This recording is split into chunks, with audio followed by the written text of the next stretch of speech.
Hello everyone, नमस्ते नि स्वागत छ हजुरहरूलाई हिमालय किचनमा। आज म हजुरहरूको लागि लिएर आएको छु ब्रेड र आलुको चपको रेसिपी। ल अब यसको लागि मैले यहाँ बलमा लिएको छु 3वटा स्लाइस ब्रेडलाई यसरी टुक्राएर मैले लिएको छु। र अब यसमा मैले राखेँ 2टा उसिनेका आलु जसलाई मैले यसरी म्यास गरेर लिएको छु, त्यसलाई राखेँ। एउटा सानो साइजको प्याज मसिनो गरेर काटेको, एक ठुलो चम्चा जति काटेको हरियो प्याज, एक ठुलो चम्चा लसुन र अदुवाको पेस्ट, 2 ठुलो चम्चा जति धनियाको पत्ता, एक सानो चम्चा जिरा धनियाको पाउडर, आधा सानो चम्चा बेसार, आधा सानो चम्चा काश्मिरी रातो खुर्सानीको धुलो, आधा सानो चम्चा चाट मसला, नुन राखेँ मैले आफ्नो स्वाद अनुसार, एउटा हरियो खुर्सानी मसिनो गरेर काटेर राखेँ। त्यसै गरी एक ठुलो चम्चा कर्न स्टार्चलाई राखेँ, 1/4 चम्चा गरम मसला पाउडर, यसमा मैले राखेँ थोरै पानी। अब यसलाई एकदमै राम्ररी यसरी मिक्स गर्नुपर्छ।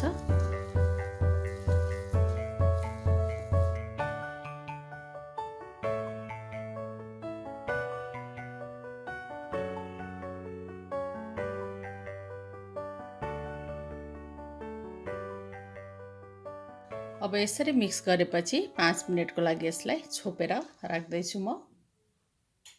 ल अब 5 मिनेट यसलाई राखेपछि अब म यसलाई यसरी हातमा लिँदैछु।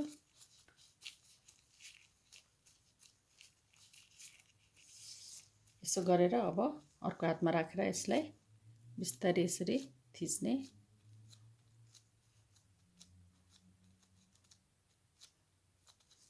यसलाई यसै गरी गोलो गोलो चप बनाउनु पर्छ।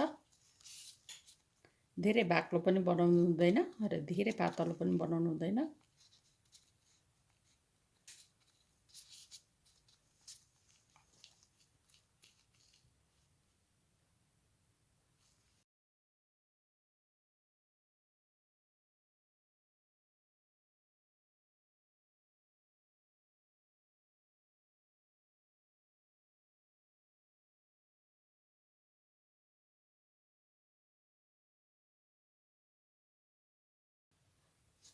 यसै गरी सबै चपहरू बनाउनु पर्छ।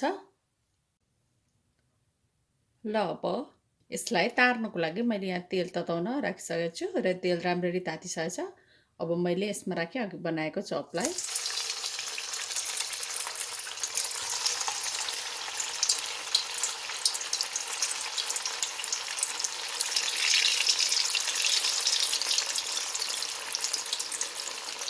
अब यसलाई यसरी राखेर दुवैतर्फबाट फर्काउँदै राम्ररी पाक्ने गरी मिडियम हिटमा पकाउनुपर्छ।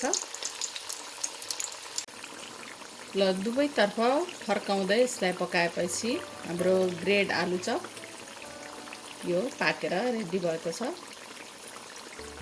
यसै गरी सबै चपहरू बनाउनु पर्छ। एकदमै मिठो ब्रेड आलु चप चाहिँ अब बनेर खानको लागि रेडी भएको छ। हजुरहरू पनि यसै गरी बनाएर अवश्य पनि इन्जोय गर्नुहोला। हस् त यो ब्रेड आलु चपको रेसिपी हजुरहरूलाई राम्रो लाग्यो भने हाम्रो भिडियोलाई लाइक, कमेन्ट, सेयर गरिदिनु होला। यस्तै रेसिपीहरूको लागि हाम्रो च्यानललाई सब्सक्राइब पनि गरिदिनु होला।